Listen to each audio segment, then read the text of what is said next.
Welcome to this episode of the Harpreet Singh show. ਤੁਹਾਡਾ ਮੇਰਾ ਸਾਥ ਹੁੰਦਾ ਹੈ ਹਰ ਰੋਜ਼ ਮੰਡੇ ਟੂ ਫਰਾਈਡੇ ਸਵੇਰੇ 8 ਤੋਂ ਲੈ ਕੇ 9 ਵਜੇ ਤੱਕ, ਮੰਡੇ ਟੂ ਥਰਸਡੇ ਰਾਤ ਨੂੰ 10 ਤੋਂ ਲੈ ਕੇ 11 ਵਜੇ ਤੱਕ, ਅਤੇ ਸੈਟਰਡੇ ਨੂੰ 2 ਵਾਰੀ ਸਾਂਝ ਪਾਉਂਦੇ ਹਾਂ, ਦੁਪਹਿਰ ਨੂੰ 2 ਤੋਂ ਲੈ ਕੇ 3 ਵਜੇ ਤੱਕ ਅਤੇ ਰਾਤ 8 ਤੋਂ ਲੈ ਕੇ 9 ਵਜੇ ਤੱਕ।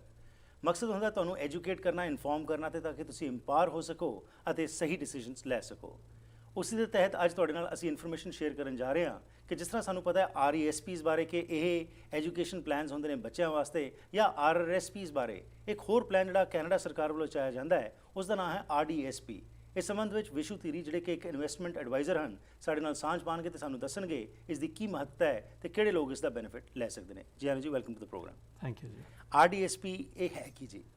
ਜੀ RDSP ਇੱਕ ਗਵਰਨਮੈਂਟ ਆਫ ਕੈਨੇਡਾ ਦਾ ਬਣਾਇਆ ਹੋਇਆ ਇੱਕ ਪਲਾਨ ਔਰ ਇੱਕ ਲੈਜਿਸਲੇਸ਼ਨ ਉਹਨਾਂ ਨੇ ਪਾਸ ਕੀਤੀ 2008 'ਚ ਜੀ। ਤੇ ਇਹਦੇ ਤਹਿਤ ਜਿਹੜੇ ਇੰਡੀਵਿਜੂਅਲਸ ਜਾਂ ਉਹਨਾਂ ਦੀ ਫੈਮਲੀਜ਼, ਉਹ ਇੰਡੀਵਿਜੂਅਲਸ ਜਿਹੜੇ ਕਿ ਲੌਂਗ ਟਰਮ ਡਿਸੇਬਿਲਿਟੀ ਤੇ ਹੈਗੇ ਆ ਜਾਂ ਜਿਹੜੇ ਕਿ ਡਿਸੇਬਲਡ ਹੈ, ਸਿਵੀਅਰਲੀ ਡਿਸੇਬਲਡ ਹੈ ਜੀ, ਉਹਨਾਂ ਲਈ ਇੱਕ ਇਹ ਸੇਵਿੰਗਸ ਪਲਾਨ ਹੈ ਜਿਹਦੇ ਨਾਲ ਕਿ ਉਹਨਾਂ ਦੀ ਲੌਂਗ ਟਰਮ ਫਾਈਨੈਂਸ਼ੀਅਲ ਸਿਕਿਉਰਿਟੀ ਜਿਹੜੀ ਹੈ ਉਹ ਉਹਨਾਂ ਨੂੰ ਮਿਲ ਸਕੇ। ਸੋ ਇਹ ਡਿਫਰਡ ਸੇਵਿੰਗਸ ਪਲਾਨ ਹੈ, ਜਿਹਦਾ ਮਤਲਬ ਕਿ ਇਮੀਡੀਏਟ ਟੈਕਸੇਸ਼ਨ ਨਹੀਂ, ਤੁਸੀਂ ਇਸ 'ਚ ਸੇਵ ਕਰ ਸਕਦੇ ਹੋ ਔਰ ਜਦੋਂ ਤੁਸੀਂ ਆਪਣੀ ਏਜ 60 ਤੋਂ ਬਾਅਦ ਇਸ 'ਚੋਂ ਵਿਡਰਾਅ ਕਰ ਸਕਦੇ ਹੋ। ਸੋ ਕੀ only a person who is disabled can he only open the account ਜਾਂ ਫੈਮਿਲੀ ਓਪਨ ਕਰ ਸਕਦੀ ਹੈ? Very good question Harpreet ji. ਇਸ 'ਚ ਜਿਹੜੀ ਡਿਸੇਬਿਲਿਟੀ ਹੈ ਉਹ ਤਾਂ ਇੱਕ ਬਹੁਤ ਹੀ ਇੰਪੋਰਟੈਂਟ ਇਹਦਾ ਕੰਪੋਨੈਂਟ ਹੈਗਾ ਜੀ। So only people who are disabled can be beneficiaries of the plan. Okay. लेकिन इस ਜਿਹੜਾ ਇਹ ਅਕਾਊਂਟ ਹੈ RDSP registered disability savings plan ਜੀ, ਇਹਦਾ ਹੋਲਡਰ ਕੋਈ ਹੋਰ ਵੀ ਹੋ ਸਕਦਾ, ਕੋਈ ਫੈਮਿਲੀ ਮੈਂਬਰ ਵੀ ਹੋ ਸਕਦਾ। ਓਕੇ।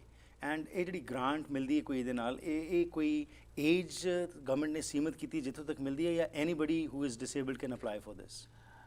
ਇਹਦੀਆਂ ਕੁਝ ਐਲੀਜੀਬਿਲਿਟੀ ਕੰਡੀਸ਼ਨਸ ਹੈਗੀਆਂ ਜੀ। ਸੋ RDSP ਸੈਟਅਪ ਕਰਨ ਲਈ ਹਰ ਆਦਮੀ, ਹਰ ਇਨਸਾਨ ਇਹ ਨਹੀਂ ਕਰ ਸਕਦਾ। ਉਹਦੀ ਐਲੀਜੀਬਿਲਿਟੀ ਇਹ ਹੈ ਕਿ person needs to be a Canadian resident, he needs to have a valid social insurance number, and he needs to be, if he is severely disabled ਜੀ, ਔਰ ਉਹ ਜੇ disability savings disability tax credit ਲਈ ਜੇ ਉਹ eligible ਹੈ ਜੀ, ਤਾਂ ਫਿਰ ਉਹ ਇਹਦੇ ਲਈ ਕੁਆਲੀਫਾਈ ਕਰ ਸਕਦਾ ਹੈ। ਓਕੇ। ਜਿੱਥੇ ਤਾਈਂ ਗ੍ਰਾਂਟ ਦਾ ਸਵਾਲ ਹੈ, ਕੁਝ ਏਜ ਲਿਮਿਟਸ ਡੈਫੀਨਿਟਲੀ ਹੈਗੀਆਂ ਇਸ 'ਚ ਕਿ ਏਜ 49 ਤੱਕ ਜਿਹੜੀਆਂ ਗ੍ਰਾਂਟਸ ਹੈ ਉਹ ਅਵੇਲੇਬਲ ਹੈ।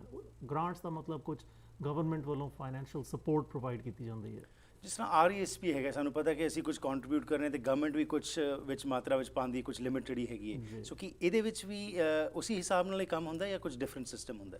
ਹਾਂਜੀ, ਇਹ ਜਿਹੜੇ ਜਦੋਂ ਆਪਾਂ RDSP ਸੈਟਅਪ ਕਰਦੇ ਹਾਂ ਜੀ, ਉਦੋਂ ਗਵਰਨਮੈਂਟ ਵੀ ਕੁਝ ਨਾ ਕੁਝ ਉਸ 'ਚ ਸਪੋਰਟ ਕਰਨਾ ਚਾਹੁੰਦੀ ਹੈ। ਓਕੇ। ਔਰ ਦੇयर इज अ ਸਕੇਲ, ਮਤਲਬ $500 ਜਿਹੜਾ ਇਨੀਸ਼ੀਅਲ ਜਦੋਂ ਕੰਟਰੀਬਿਊਟ ਕਰਦਾ ਹੈ ਜੀ ਹੋਲਡਰ ਪਲਾਨ ਦਾ ਜੀ, ਤਾਂ ਉਹਦੇ ਤੇ 300% ਗਵਰਨਮੈਂਟ ਜਿਹੜੀ ਹੈ ਉਹ ਗ੍ਰਾਂਟ ਇਸ 'ਚ ਦਿੰਦੀ ਹੈ। ਓਕੇ। ਸੋ ਦੈਟ ਇਜ਼ 500 ਜੇ ਤੁਸੀਂ ਆਪਣਾ ਕੰਟਰੀਬਿਊਟ ਕਰਦੇ ਆ ਤਾਂ 1500 ਗਵਰਨਮੈਂਟ ਗ੍ਰਾਂਟ ਦਿੰਦੀ ਹੈ। ਠੀਕ ਹੈ। On the next $1000 the grant ਜਿਹੜੀ ਪਰਸੈਂਟੇਜ ਹੈ ਉਹ ਥੋੜੀ ਘਟ ਜਾਂਦੀ ਹੈ, 200% ਹੈ, ਸਟਿਲ ਸਬਸਟੈਂਸ਼ੀਅਲ। ਯਾ ਇਟਸ ਕੁਆਇਟ ਹਾਈ। ਸੋ $1500 ਜੇ ਇੰਡੀਵਿਜੂਅਲ ਜਾਂ ਉਹਦੀ ਫੈਮਿਲੀ ਕੰਟਰੀਬਿਊਟ ਕਰਦੀ ਹੈ ਜੀ, ਤਾਂ ਗਵਰਨਮੈਂਟ ਉਹਨੂੰ ਮੈਚ ਕਰਦੀ ਹੈ ਬਾਈ ਪ੍ਰੋਵਾਈਡਿੰਗ $3500। ਓਕੇ। ਐਂਡ ਇਹਦਾ ਕੋਈ ਲਿਮਿਟ ਵੀ ਇਹਨਾਂ ਨੇ, ਸਰਕਾਰ ਨੇ ਰੱਖੀ ਕਿ ਕਿੰਨਾ ਤੁਸੀਂ ਕੰਟਰੀਬਿਊਟ ਕਰ ਸਕਦੇ ਹੋ ਇਸ ਦੇ ਵਿੱਚ? ਇਹਦੀ ਲਿਮਿਟ ਹੈ ਜੀ, ਤੁਸੀਂ ਮੈਕਸਿਮਮ $2 ਲੱਖ ਤਾਈਂ ਇਸ ਪਲਾਨ 'ਚ ਕੰਟਰੀਬਿਊਟ ਕਰ ਸਕਦੇ ਹੋ। ਅੱਛਾ ਜੀ। ਔਰ ਉਹ 2 ਲੱਖ ਤੁਸੀਂ ਚਾਹੇ ਉਹਨੂੰ ਸਟੈਗਰ ਕਰ ਸਕਦੇ ਹੋ, ਮਤਲਬ ਓਵਰ ਪੀਰੀਅਡ ਆਫ ਟਾਈਮ ਇਹਨੂੰ ਤੁਸੀਂ ਕੰਟਰੀਬਿਊਟ ਕਰ ਲਓ, ਤੇ ਜਾਂ ਫਿਰ ਤੁਸੀਂ ਇਹਨੂੰ ਲੰਪਸਮ ਵੀ ਕੰਟਰੀਬਿਊਟ ਕਰ ਸਕਦੇ ਹੋ। ਓਕੇ। ਲੇਕਿਨ ਇਸ 'ਚ ਇੱਕ ਅੰਡਰਸਟੈਂਡ ਕਰਨ ਵਾਲੀ ਗੱਲ ਇਹ ਹੈ ਕਿ ਜਦੋਂ ਜੇ ਤੁਸੀਂ ਲੰਪਸਮ ਕੰਟਰੀਬਿਊਟ ਕਰਦੇ ਹੋ ਜੀ, ਤਾਂ ਜਿਹੜੀ ਗਵਰਨਮੈਂਟ ਗ੍ਰਾਂਟ ਦਿੰਦੀ ਹੈ ਉਹ ਗ੍ਰਾਂਟ ਫਿਰ ਉਸ ਹਿਸਾਬ ਨਾਲ ਇੱਕ ਈਅਰ ਦੀ ਗ੍ਰਾਂਟ ਤੇ ਲਿਮਿਟੇਸ਼ਨ ਹੈ। ਓਕੇ। ਸੋ ਇੱਕ ਸਾਲ ਦੀ ਗ੍ਰਾਂਟ ਮੈਕਸਿਮਮ 3500 ਜੀ। ਸੋ ਦੈਟ ਮੀਨਸ ਕਿ even if you contribute 200,000 you are not going to get a grant of that much amount. Right. So ਇਹ ਚੀਜ਼ਾਂ ਜਿਹੜੀਆਂ ਹੈ ਇਹ ਕਾਫੀ ਧਿਆਨ 'ਚ ਰੱਖਣਾ। So is there a special procedure that you have to follow ਜਦੋਂ ਤੁਸੀਂ ਇਸ ਗ੍ਰਾਂਟ ਵਾਸਤੇ ਅਪਲਾਈ ਕਰਦੇ ਹੋ, ਜਾਂ ਆਪਣੇ ਆਪ ਆਟੋਮੈਟਿਕਲੀ ਤੁਸੀਂ ਅਕਾਊਂਟ ਖੋਲ੍ਹਿਆ ਤੇ ਨਾਲ ਸਰਕਾਰ ਦੇ ਦਿੰਦੀ ਹੈਗੀ? ਨਹੀਂ ਜੀ, ਇਸ 'ਚ ਕੁਝ ਜਿਹੜਾ ਪ੍ਰੋਸੀਜਰ ਫੋਲੋ ਕਰਨ ਵਾਲਾ ਹੈ ਉਹ ਇਹ ਹੈ ਕਿ ਪਹਿਲਾਂ ਤਾਂ person needs to be qualified in order to set up an account ਜੀ। ਤੇ ਉਹ ਤੁਸੀਂ ਆਪਣੇ ਫਾਈਨੈਂਸ਼ੀਅਲ ਪਲਾਨਰ ਜਿਹੜਾ ਵੀ ਇੰਡੀਵਿਜੂਅਲ ਜਾਂ ਜਿਹੜੀ ਫੈਮਿਲੀ ਸੈਟਅਪ ਕਰਨਾ ਚਾਹੁੰਦੀ ਹੈ ਉਹ ਆਪਣੇ ਫਾਈਨੈਂਸ਼ੀਅਲ ਪਲਾਨਰ ਨਾਲ ਉਹਨੂੰ ਕੰਸਲਟ ਕਰਨਾ ਚਾਹੀਦਾ ਔਰ ਇੱਕ ਵਾਰੀ ਉਹ ਪਲਾਨ ਸੈਟਅਪ ਹੋ ਗਿਆ ਫਿਰ ਉਸ ਤੋਂ ਬਾਅਦ ਅਪਲਾਈ ਕੀਤਾ ਜਾਂਦਾ ਓਕੇ ਕਿਉਂਕਿ ਗਵਰਨਮੈਂਟ ਸਬਸਟੈਂਸ਼ੀਅਲ ਬੈਨੀਫਿਟ ਦੇ ਰਹੀ ਹੈ ਸਬਸਟੈਂਸ਼ੀਅਲ ਮਨੀ ਜਾਂ ਫਾਈਨੈਂਸ਼ੀਅਲ ਸਪੋਰਟ ਦੇ ਰਹੀ ਹੈ ਸੋ ਇਸ ਕਰਕੇ ਉਹ ਕੁਆਲੀਫਾਈ ਕਰਦੇ ਆ ਜਿਸ ਤਰ੍ਹਾਂ ਮੈਂ ਪਹਿਲਾਂ ਦੱਸਿਆ ਕਿ ਉਹ ਐਲੀਜੀਬਿਲਿਟੀ ਕੰਡੀਸ਼ਨਸ ਮੀਟ ਕਰਦੇ ਜਾਂ ਨਹੀਂ ਕਰਦੇ ਔਰ ਡਿਸੇਬਿਲਿਟੀ ਟੈਕਸ ਕ੍ਰੈਡਿਟ ਦਾ ਹੋਣਾ ਬਹੁਤ ਜ਼ਰੂਰੀ ਹੈ ਔਰ ਫਿਰ ਇਹ ਅਪਲਾਈ ਕੀਤਾ ਜਾਂਦਾ ਜਿਹੜੀ ਵੀ ਇੰਸਟੀਟਿਊਸ਼ਨ ਸੈਟਅਪ ਕਰ ਰਹੀ ਹੈ ਤਕਰੀਬਨ ਕਾਫੀ ਸਾਰੇ ਇੰਸਟੀਟਿਊਸ਼ਨਸ ਹਨ 12 ਇੰਸਟੀਟਿਊਸ਼ਨਸ ਹੈਗੀਆਂ ਕੈਨੇਡਾ ਜਿਹੜੀਆਂ ਕਿ ਇਹ ਪਲਾਨ ਪ੍ਰੋਵਾਈਡ ਕਰ ਸਕਦੀਆਂ ਤੇ ਜਦੋਂ ਉਹ ਪਲਾਨ ਸੈਟਅਪ ਹੋ ਜਾਂਦਾ ਹੈ ਉਹ ਅਕਾਊਂਟ ਸੈਟਅਪ ਹੋ ਜਾਂਦਾ ਹੈ ਫਿਰ ਉਹ ਅਪਲਾਈ ਕੀਤੀ ਜਾਂਦੀ ਹੈ ਗ੍ਰਾਂਟ ਲਈ ਔਰ ਗਵਰਨਮੈਂਟ ਉਸ 'ਚ ਗ੍ਰਾਂਟ ਪ੍ਰੋਵਾਈਡ ਕਰਦੀ ਹੈ ਹੁਣ ਵਿਸ਼ਵ ਜੀ ਜਿਹੜੇ ਬੰਦਾ ਬੈਨੀਫੀਸ਼ਰੀ ਜਿਹੜਾ ਹੈਗਾ ਉਹ ਤਾਂ ਬਿਕਾਜ਼ ਜਿਸ ਤਰ੍ਹਾਂ ਤੁਸੀਂ ਕਿਹਾ ਕਿ ਜਿਹੜਾ ਡਿਸੇਬਲਡ ਹੈਗਾ ਉਸ ਨੂੰ ਹੀ ਇਹ ਮਿਲਣੀ ਹੈਗੀ ਹੈ ਬਟ ਵਾਟ ਅਬਾਊਟ ਜੇਕਰ ਬਾਅਦ ਦੇ ਵਿੱਚ ਠੀਕ ਹੋ ਜਾਂਦਾ ਜਾਂ ਕੋਈ ਉਹਦੇ ਵਿੱਚ ਕੋਈ ਬੈਟਰਮੈਂਟ ਹੁੰਦੀ ਕਿ ਕੀ he or she is still eligible for that? Oh, that's a great question, Harpreet ji.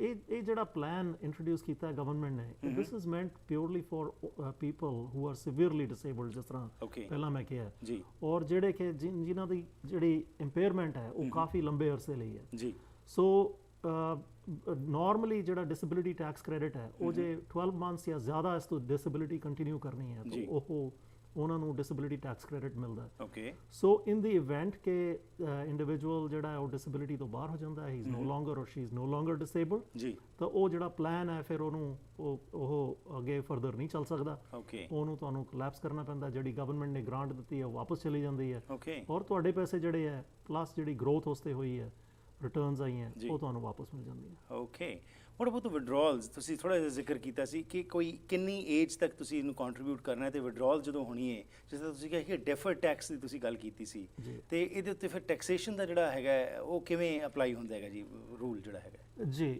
ਇਹ ਵਿਡਰਾਅਲਸ 'ਚ ਦੋ ਤਿੰਨ ਚੀਜ਼ਾਂ ਜਿਹੜੀਆਂ ਹੈ ਧਿਆਨ 'ਚ ਰੱਖਣ ਵਾਲੀਆਂ ਪਹਿਲਾਂ ਤਾਂ ਆਪਾਂ ਟੈਕਸ ਦੀ ਗੱਲ ਕਰ ਲਈਏ ਕਿ ਜਿਹੜੀ ਵਿਡਰਾਅਲ ਜਿਹੜੀ ਹੈ ਉਹ ਏਜ 60 ਤੋਂ ਬਾਅਦ ਕਰਨੀ ਜ਼ਰੂਰੀ ਹੋ ਜਾਂਦੀ ਹੈ ਠੀਕ ਹੈ ਕਿਉਂਕਿ ਜਿਹੜਾ ਡਿਸੇਬਲਡ ਇੰਡੀਵਿਜੂਅਲ ਹੈ ਉਹਨੂੰ ਗਵਰਨਮੈਂਟ ਐਕਸਪੈਕਟ ਕਰਦੀ ਹੈ ਕਿ ਇਸ ਪਲਾਨ 'ਚੋਂ ਉਹ ਆਪਣੀ ਕੁਛ ਨਾ ਕੁਛ ਇਨਕਮ ਵਿਡਰਾ ਕਰੇਗਾ ਜਿਹੜੀ ਵਿਡਰਾਅਲ ਹੈ ਉਹ ਇਕੱਠੀ ਵੀ ਕਢਾ ਸਕਦੇ ਆ ਲੰਪ ਸਮ ਕਢਾ ਸਕਦੇ ਆ ਤੇ ਜਾਂ ਫਿਰ ਉਹਨੂੰ ਤੁਸੀਂ ਡਿਫਰ ਕਰ ਸਕਦੇ ਹੋ ਹੌਲੀ ਹੌਲੀ ਕਢਾ ਸਕਦੇ ਹੋ ਸਟੈਗਰ ਕਰ ਸਕਦੇ ਹੋ ਜੀ ਜਦੋਂ ਵਿਡਰਾਅਲ ਕੀਤੀ ਜਾਂਦੀ ਹੈ ਉਦੋਂ ਇੱਕ 10 ਈਅਰ ਰੂਲ ਅਪਲਾਈ ਹੁੰਦਾ ਹੈ ਗਵਰਨਮੈਂਟ ਦਾ ਇਹ ਕਹਿਣਾ ਹੈ ਕਿ ਜਿਸ ਵੇਲੇ ਅਸੀਂ ਤੁਹਾਨੂੰ ਗ੍ਰਾਂਟਸ ਦੇ ਰਹੇ ਹਾਂ ਤਾਂ you are expected to keep this money for some time ਜੀ ਸੋ ਉਹ ਜਿਹੜਾ ਟਾਈਮ ਪੀਰੀਅਡ ਹੈ ਉਹ 10 ਈਅਰ ਟਾਈਮ ਪੀਰੀਅਡ ਹੈ ਓਕੇ ਸੋ ਦੈਟ ਮੀਨਸ ਕਿ ਏਜ 49 ਤੇ ਜਿਹੜੀ ਅਮਾਉਂਟ ਕੰਟਰੀਬਿਊਟ ਕੀਤੀ ਔਰ ਉਹਦੇ ਮੈਚਿੰਗ ਗ੍ਰਾਂਟ ਗਵਰਨਮੈਂਟ ਨੇ ਪ੍ਰੋਵਾਈਡ ਕੀਤੀ there is a 10 year period ਜਿਹੜਾ ਕਿ ਉਹ ਲੌਕ ਇਨ ਰਹੇਗਾ ਓਕੇ ਔਰ ਉਹ 10 ਸਾਲ ਤੋਂ ਬਾਅਦ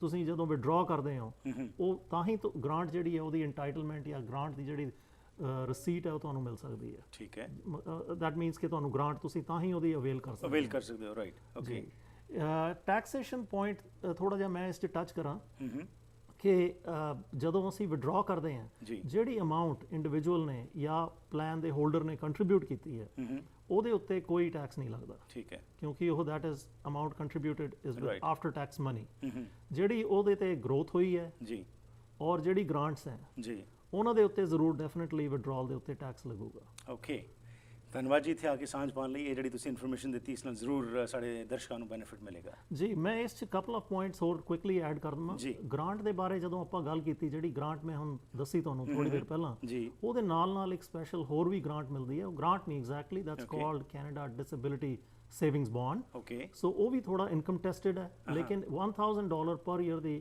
ਉਹ ਵੀ ਇੱਕ ਐਡੀਸ਼ਨਲ ਬੈਨੀਫਿਟ ਹੈ ਸੋ ਟੋਟਲ 4500 ਤਾਈਂ ਬੈਨੀਫਿਟ ਮਿਲ ਸਕਦਾ ਹੈ ਉਹ ਬੈਨੀਫਿਟ ਮਿਲ ਸਕਦਾ ਹੈ which totals up to a total of $90,000 over the lifetime of the plan okay ਔਰ ਇੱਕ ਹੋਰ ਮੈਂ ਨਾਲ ਕੁਇਕਲੀ ਸ਼ੇਅਰ ਕਰ ਲਵਾਂ ਤੁਹਾਡੇ ਨਾਲ ਇਨਫੋਰਮੇਸ਼ਨ ਕਿ ਇਹਦੀ ਜਿਹੜੀ ਹੋਰ ਜ਼ਿਆਦਾ ਇਨਫੋਰਮੇਸ਼ਨ ਪ੍ਰੋਵਾਈਡ ਕਰਨ ਲਈ ਅਸੀਂ ਇੱਕ ਛੋਟਾ ਜਿਹਾ information session free information session ਰੱਖਿਆ ਜਿਹੜਾ ਕਿ ਸਿਟੀ ਸੈਂਟਰ ਲਾਇਬ੍ਰੇਰੀ 'ਚ ਹੈ 18 ਸਤੰਬਰ ਨੂੰ ਸੋ ਮੈਂ ਸਟਰੋਂਗਲੀ ਐਡਵਾਈਜ਼ ਕਰੂੰਗਾ ਕਿ ਜਿਹੜੇ ਵੀ ਫੈਮਲੀਜ਼ ਉਹਨਾਂ 'ਚ ਡਿਸੇਬਲਡ ਇੰਡੀਵਿਜੂਅਲਸ ਹੈਗੇ ਆ ਜਾਂ ਪਰਸਨਸ ਖੁਦ ਹੈਗੇ ਆ ਉਹ ਆ ਕੇ ਉਹ ਇਨਫੋਰਮੇਸ਼ਨ ਉੱਥੋਂ ਲੈਣ It is free of cost and they will definitely benefit. Great. Thank you very much, Vishnu, for coming over here. Thank you.